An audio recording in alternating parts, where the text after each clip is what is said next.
Hello and welcome back to the south of Thailand for another night of hardcore herping. A lot of gems in this video and some classic highlights, but before we get started, check out the link in the description if you want to join us on a trip just like this. ExploreHerpetology.com. Let's go.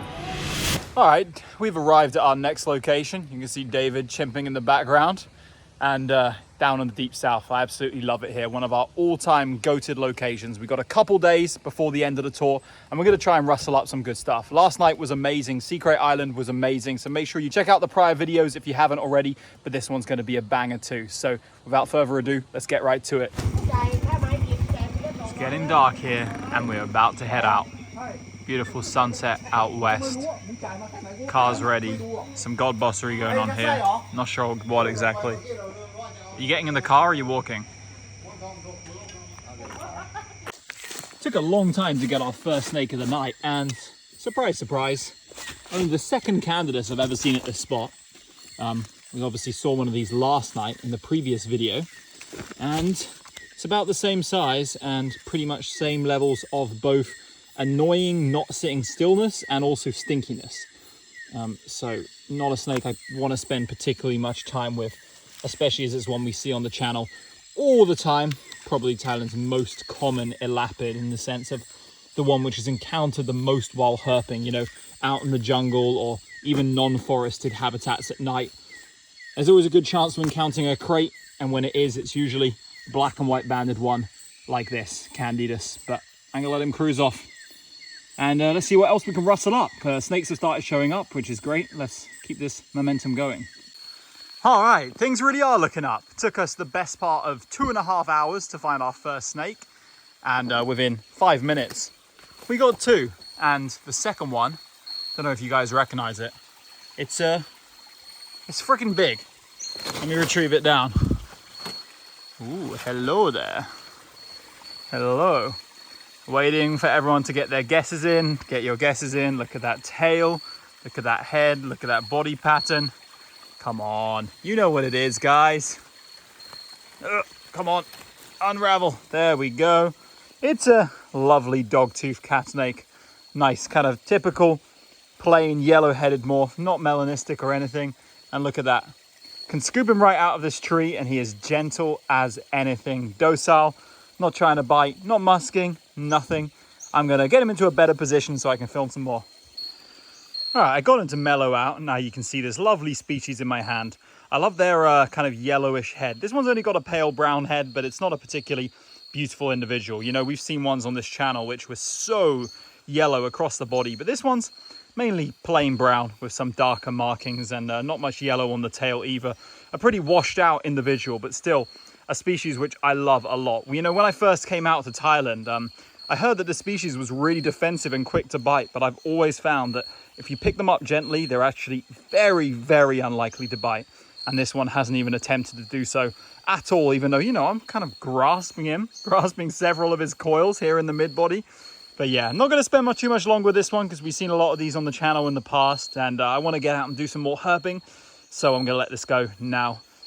See ya, buddy. I doubt I'll ever encounter you again, but if I do, I'll be happy about it. Beautiful dog-tooth cat snake, Boiga cynodon. Named so for its big-ass teeth. I just came back down the stream and there's another Malayan crate here. I'm going to assume it's the same one as before because it's in the general area and let it shoot off, but it could not be. I'm not going to bother to check. Just going to keep moving. Peep this out, guys. Just got the third snake of the night, and it is the iconic Sluggy. The first Sluggy of the trip and the most famous of all the Sluggies out here. It's beautiful Apelopeltra boa. All right, here's a close-up look at this. We got it down and it instantly went into its cinnamon roll. Pretty charismatic behavior. Not all of them do this, so it's kind of frustrating sometimes. You get guests who come out here who really want to see this behavior, and then we catch one blunt-headed slug snake, which is usually the norm for like an 8 to 10 day trip, and they don't do it. But this one, same as the one we got on the last trip, instantly into its little cinnamon roll, looking beyond cute there. And that's just what these guys do. This is a pretty plain one. These guys have an incredibly diverse amount of range of colors they come in, always somewhat imitating a twig, but this one is coming out of it's feeling safe now. Look at that. Emerging from its from its safety. So cute. Got to be one of the cutest snakes in the world, this one, in my opinion. Lovely.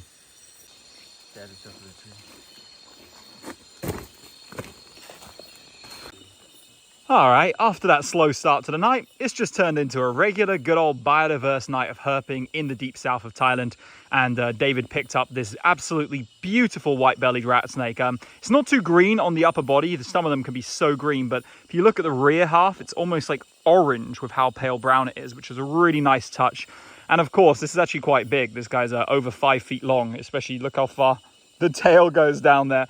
Yeah, these guys are big snakes with big eyes, diurnal hunters who sleep in trees at night, and they have the white venter, although this one, yeah, more orange towards the back, but yeah, the white venter from which they get their name, which means us herpers can easily locate them by looking up and seeing that white venter in the tree. But look at this beautiful snake here in my hand. This has turned into a great night, even though I had, I was feeling pretty low at the beginning. We walked around for almost 3 hours without finding anything, but here we are in the forest finding some amazing snakes, and this white-bellied rat snake is just one of those incredible species here in the south of Thailand. Let's go. Guys, check this out. David was like, oh, looking at this frog, and I turned around and I just assumed he was looking at this fella behind him. Look at that. Our first, probably what you'd consider like a true, like kind of rare species of the trip, maybe. So for those that don't recognize, because I can't remember if I've ever shown this species on my channel. I have a feeling I never have. This is the Malaccan slug snake, Asphenodipsis malaccanus, and this one is pretty rare. Well, I'd say like very uncommon is a good way to put it. We've turned out a lot of them, but overall there aren't that many records in Thailand ever, and primarily they're found down here in the deep south, although they can be found a little bit further north. But this one's chunky and beautiful. Like, of course, they're a Pariatidae, which never bites, but they've got the blood red eyes, and that black and white kind of marble contrast is so cool. And it's great that I finally get to show the species on my channel. Wait, I'm thinking, oh God, no, I have shown it before. But that was a long time ago. Everyone probably has never seen this, most people watching, or has completely forgotten. This one's like triple the size as well. But yeah, Malaccan slug snake going all spasmoidal in my hand. A great find this evening. 5th species of the night, let's go. Check this out. Not a common sight in this area at all. Just got this amazing Smith's giant gecko. I mean, Smith's green-eyed gecko, I think the proper common name. And there we go. Look at that green eye. It looks so good against this particularly pale individual here. It's on like a pretty pale tree, and it would have specifically adapted its coloration to suit that. Full tail on this boy as well. And don't get me wrong, they may be more slender than tokays, but they got sharp teeth and they will cut you up if they bite. And these get so big, way bigger than this. I've caught one big enough that even its claws were scratching me and drawing blood. An incredible gecko, which I just love seeing here in the south of Thailand. Absolutely awesome. While we were filming with Charles, that gecko wriggled out of my grip when I was readjusting and bit me twice, just momentarily, like split-second bites. Sliced me there, and burst the blood vessels and slice me there. So that just shows that the jaw pressure on these guys and their teeth sharpness are no joke. These were like just little quick nips, and it does. Whoa! All right, we can scoot him. Pretty cool. On this tree here is 2 Certodactylus consabrinus, just young ones. Oh, they bumped into each other and sent each other running. That was God, boss. David just spotted this lovely little Cordilleniatus, beautiful one here with such a vibrant orange tail, and I'm very, very gently, well, I'm not really holding it by its neck at all, but it was trying to bite the absolute crud out of me when I just got it down from this tree here. And the guys, you can see them.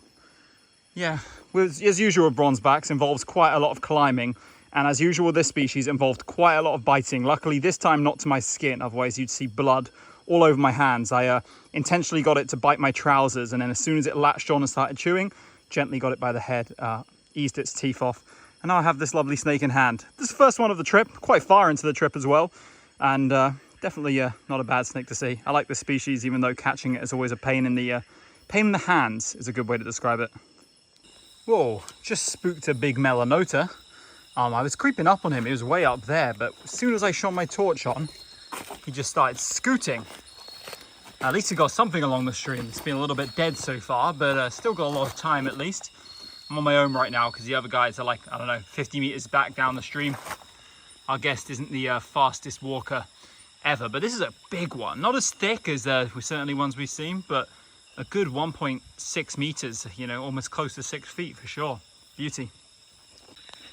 Here we go. He's kind of coiled up a little bit there.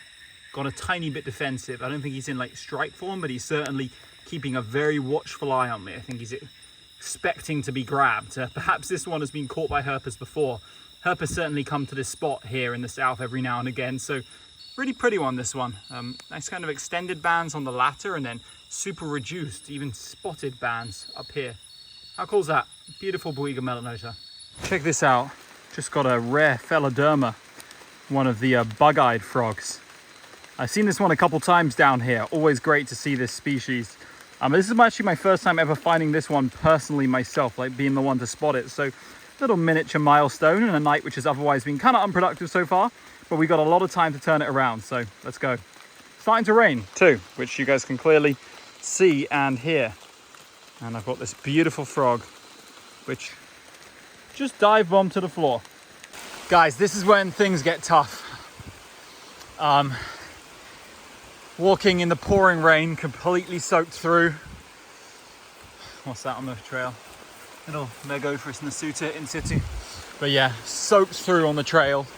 It was pouring way harder. I just got it out, the phone out. I just got the phone out when it eased off with the rain irritating somehow the sunburn on your back to the point that it's just excruciating stinging pain all over my back. And if I touch it, it gets worse. So got my shirt off to avoid the material getting annoying, sticking to it. And I'm grinding it out because that's just what you got to do sometimes, man. A lot of fun aspects of doing this, but this is certainly not one of them. Right now, the only thing out moving in the rain is this supercharged Sicilian, which if you guys don't know what it is, no, it's not a worm, it's not a snake, it's a limbless amphibian. They're kind of very, very slimy and hard to pick up with a yellow stripe along the side. Down here in the deep south, it should be supercharged Sicilian. And I thought it was a worm at first, not a snake. So there's a positive to take from this. This guy was looking extremely slender, crossing the middle of the road just near our accommodation. And most of you should recognize this as a dark-headed cat snake. Not always super easy to recognize this as such because they're very variable, especially when they're a sub-adult like this one. But you can see that green head starting to come in, and they have a very distinctive head shape for a cat snake. And this guy he's scooting around. Hold on. I got Charles to help me with the lighting, and now you can see this guy who tried to take a nip at me just then, but you know, doing the typical Boiga thing of being kind of inquisitive. The bites they give are like just testing to see how I'll react to them. Are you ready? He's gonna try and do it again. Oi, oi. Don't you do that to me. But yeah, pretty neat snake. It's very late though, so we're gonna keep moving. But yeah, nice dark-headed cat snake.